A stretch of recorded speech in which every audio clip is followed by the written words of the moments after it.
What we're going to talk about now are knives. Have you ever heard that you can only cut your hand with a dull knife? The reason for that is that when you go to cut something, notice this is a dull knife. Notice how wonderfully it's not cutting the tomato. If you were trying to do something fancy with a carrot, you'd notice it would slide off the carrot. The thing about a dull knife is you're always having to use more pressure on the knife because it is dull. And a lot of times you have no respect for a dull knife. So a lot of hardware stores will actually have a person come in once a week. You can take all your knives down there for a very minimal charge. You can get all your knives sharpened.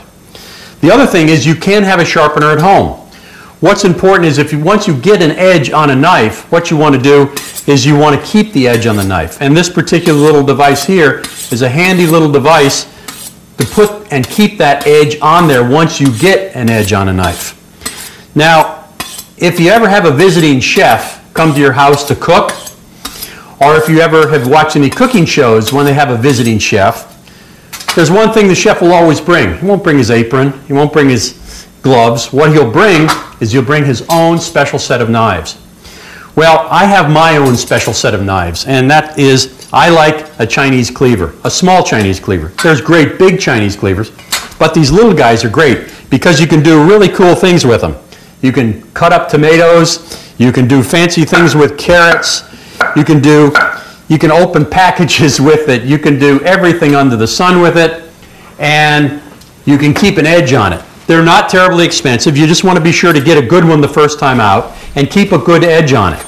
Don't run it through the dishwasher. If you wanted one that's bigger, you can get one of these. These are really good when you're chopping. Use a two-handed approach here to be able to chop things. And I'm not going to do any of that fancy chef stuff where you don't get your fingers in the food.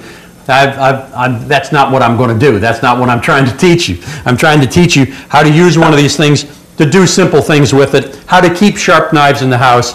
You can have all sorts of knives. I've got a full drawer of knives over here of every kind. But this one here, you can do the finest work. You can do the coarsest work. You can cut big sides of beef with it, as well as doing fancy things with tomatoes or chopping up herbs, if you wish, or cutting up garlic or dicing things for a soup or whatever. But this is my knife of choice.